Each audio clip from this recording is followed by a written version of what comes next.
If you're an entrepreneur or a professional looking to start, scale, or even automate an Airbnb business, then this video is going to be for you. My name is Investor Mike. I've been in this space of Airbnbs for about 8 years now, taught students all over the world, and this is my passion. I basically breathe, sleep, and eat Airbnbs, if you could do that.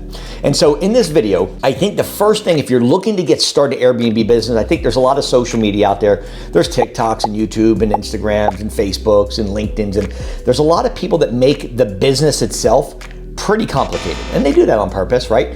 But what I want to do is I want to break down the simplicity of how to really get started in Airbnb. This video is going to be for you. But if you have Airbnbs already and you're looking for just a few tips, tricks, and strategies of how to advance, this will be for you as well. So let's get right into it. The first thing, if you're beginning in Airbnb, the first thing you want to do is you got to make a decision. Do I want to be in this business? You see, there's a lot of hype on social media where you see all these people that are making millions of dollars, or they claim they're making millions of dollars from Airbnbs, right?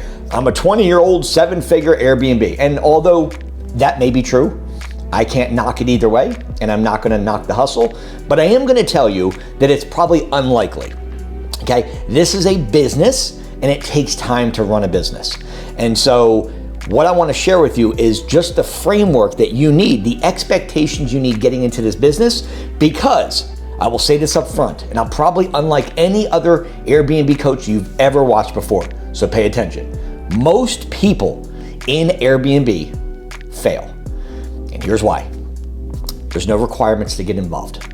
You can be an Airbnb host. You don't have to have a job, you don't have to have a career, you don't have to have a license, you don't have to have paperwork, you don't have to have a degree, you don't even have to have a high school degree. All you have to say is, I want to be an Airbnb host, and you're in. As long as you have a heart, you can be an Airbnb host. The problem with that is because everybody in the world, mother, brother, sister, cousin, Uncle Joe, can get in, more people are going to fail.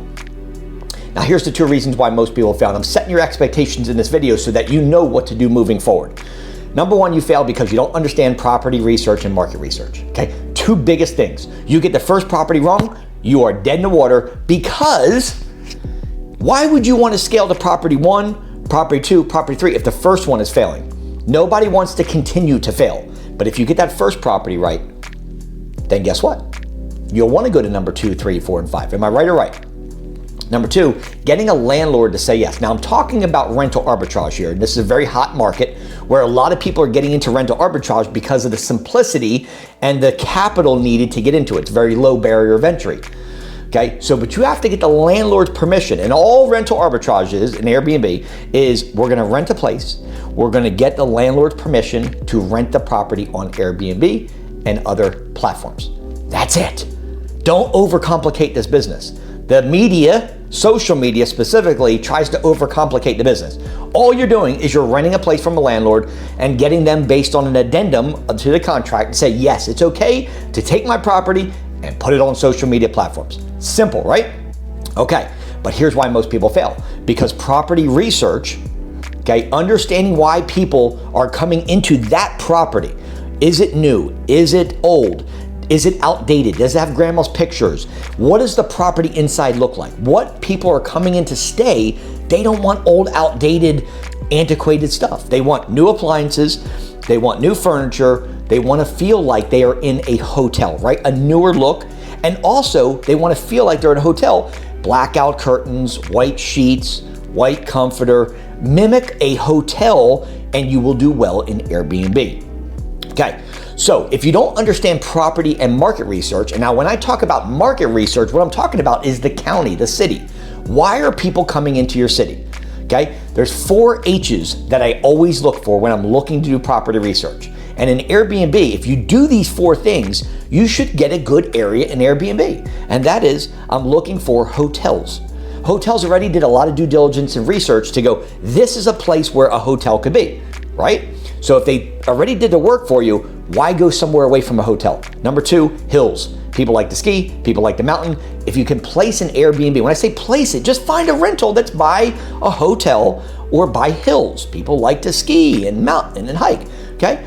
Next thing I'm looking for is hospitals. Hospitals is where you can get traveling nurses and doctors and chiropractors. You can also get the families that want to be close to their loved ones while they're going through surgery. It's a great place. That's where most of my portfolio is, next to hotels and hospitals, okay? And lastly, if you find a property that is by a lake, by a river, by an ocean, by a pond, as long as it has water, I call it H2O, that's the other H, you are in what we call a great property and market research area, okay? So with that being said, that's the first thing. Number two is we got to get a landlord to say yes. And without credibility, this is very difficult for people because you're calling a landlord saying, hey, can I put your property on Airbnb? We're not a traditional tenant, guys. A traditional tenant just comes in, pays rent. They live there the whole time. We don't live there, okay? We're going to welcome in short-term guests. Sometimes they stay for a couple weeks and sometimes they stay for a couple months. But you got to be able to convince a landlord with negotiation skills to be able to go, hey, Mr. Landlord, can I use your property as a business? Okay? And this is where most people fail because they don't have the credibility of a unit or two or three or five or 10 to go, hey, contact this landlord to make sure I'm paying my payments on time. Contact the landlord to make sure everything's going good. I'm not tearing the place down. You don't have that. It's the chicken before the egg. So how do you get involved if you don't have that? You connect with people who already have that. Okay? You would connect with me and I already have that credibility and I can help you get into a deal much faster, okay? So that's kind of the beginner. The expectations is, do I want to get into Airbnb business, okay, without overcomplicating it? As long as I learn market research, property research, I know what I'm doing, okay? And if I can get the landlord to say yes, you're in the music, all right? Now, the first thing you're going to want to do is you're going to want to get an LLC. The reason for that is because we want to protect ourselves and our family from future lawsuits. What you don't want to do is get sued because someone slips, falls, kills themselves in an Airbnb. Now they're going to sue Airbnb, but they can also come after you personally. So what we want to do is we want to protect ourselves from this occurrence. The way to do that is to get an LLC. A lot of people are getting LLC in Wyoming because it is a state of anonymity, which means your name will not show up in public record. Okay? And so that's a great one to start with. Also, Delaware is a good one. A lot of people like Las Vegas, okay? And so these are a couple different states, but Wyoming has been a big bug lately. It's been this buzz where everybody's getting it because the name is not shown there, just a company name, okay? So we want to get an LLC. The second thing we want to do is we want to Google this term right here. Top 25 states to start a vacation rental business in 2023. When you do that, AirDNA did a blog and they took the top 25 states across America, okay? They took the top 25 cities in that state and said, across hundreds of thousands of cities, these are the top 25 cities where you should start an Airbnb business. They've done the research for you. They've done the marketing for you. Do not do a property unless you're like in California, you're like, I don't want to travel that far. But that doesn't matter. You can run this business from a cell phone. You can be in Japan and have an Airbnb. So, but I think a lot of people get stuck with, what if it's outside of my neighborhood? It doesn't have to be in your neighborhood. If you learn how to automate a business in Airbnb, you can do it right from your cell phone. Okay, you just need a few things. And I'll share with you other videos of how to do this. But the reality is this, guys, you got to start thinking about, if I'm going to start an Airbnb business, why don't I pick a city that's already vetted? Due diligence is done. Okay? They check out to make sure the zone is good. They check out to make sure it's a profitable area. They check out to make sure all these factors are good. That's why they picked the top 25 cities for you to start with. Okay? It saved you a lot of time in market research. Okay? Now that we know what we need to do to get started, LLC, Google that, and then all you're going to do is take one of the cities that's closest to you inside that list and say, okay, let's put that into Zillow. Okay, when you go into Zillow, you put the city in there and you're going to hit for rent. This is going to pull up the cities that you basically selected, and it's going to pull up all the rentals in that city. On the right-hand side, on the top, you're going to filter by more, and then you're going to scroll down and you're going to put 12 months or more listed on Zillow. Why? Because the longer the property's been listed on Zillow, the more likely a landlord is to do a deal and have concessions for you. If you call a landlord who hasn't rented a property in 6 months, they're very likely to go, okay, cool, let's do some business. So the newer ones that just got listed are less likely to be open-minded because they just listed it. People that have a property for 180 days and the property hasn't been rented yet, Okay, now we're talking, because we can then go to the landlord and say, here's our model, here's what we do. We love your property. You'll never have to worry about eviction. Okay, we have traveling nurses, doctors, chiropractors, professional relocators, people with floods, people with fires. Okay, sometimes we're on Airbnb, XYZ, but we use Furnish Finder. Okay, and we welcome in guests. We're gonna make sure your property stays in premier condition. In fact, for sale condition, it's gonna be in better condition when we leave than it is right now. We have professional cleaners that come in once a week. We have, we have handymans that come in. Anything under $500, we're gonna go ahead and take care of ourselves in repairs, okay? We love your property, we'd love to rent it. In fact, we'll actually do a 2-year lease on it instead of a 1-year lease, but I will ask you for at least 4 weeks of free rent so I can get it ready if it's not furnished. Okay, do we have a deal? And so while we have our pitch right there, okay, you're gonna find the properties in Zillow. I recommend starting with a 1-bedroom or a 2-bedroom as your first place, okay? And then we can move to, and I say single family. This is a big mistake. A lot of you guys are selecting properties that are apartments, condos, right? Don't start with those. Start your first place with a single family house, okay? Detached. Not like a condo that's just a purchase of an apartment, and not townhouses that are connected. You don't want to be as close as possible with neighbors yet until you get the feel of the business. Then we can do corporate leasing, and we can go to apartments and we can pitch them with corporate leasing, okay? That's what I do. Now, that is a more intermediate strategy, okay? The first thing you have to do is make a decision, get an LLC, Google that quote that I told you, find the properties on Zillow, and then you're in the music, okay? Now, here's what I want you to do. I want you to take my script, okay? And I want you to copy it, and I want you to send people a message on Zillow. You'll see a box where you can say send message, send question, take my script, copy it there, and then what's gonna happen is landlords are gonna start reaching out to you saying, hey, let's do business, okay? And that's how the process starts. Don't overcomplicate. I'm trying to keep this as easy as pie. More of an intermediate and expert strategy, but once we have our units, how do we increase occupancy? There's a couple things you can do to increase occupancy, and that is understanding dynamic pricing.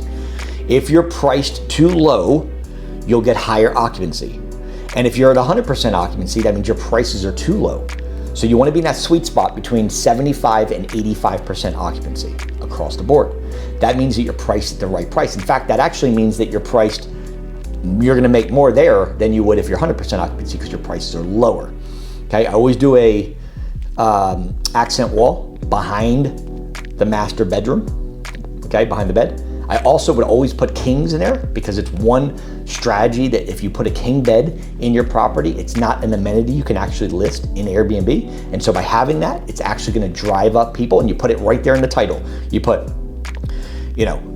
Helen, Georgia, king bed, 4 TVs / hot tub, whatever, right? You're gonna use SEO to get more bookings, to get more clicks, okay? So Airbnb is an interest algorithm. What that means is all they care about is more clicks and people looking at your property. The way that people are gonna look at your property is that if you have a lot of photos, okay? There's another hack for an advanced tactic. The more photos you have, the longer somebody's gonna click on your listing and stay longer going through the photos. Airbnb sees that, they're staying longer, and they're like, okay, cool, people like this listing. And so I always put TVs in each bedroom. I do a Keurig machine for coffee. I always do decaf. 1/3 of America actually prefers decaf tea and coffee as opposed to just coffee. Okay, we put an e-lock on the front door. You get the e-lock that has the camera and the punch code, okay? And you wanna make sure that the property itself has what they call a minute, M-I-N-U-T, no E at the end, okay? They make a noise monitor. That's the name of it, minute. Okay, take the E off.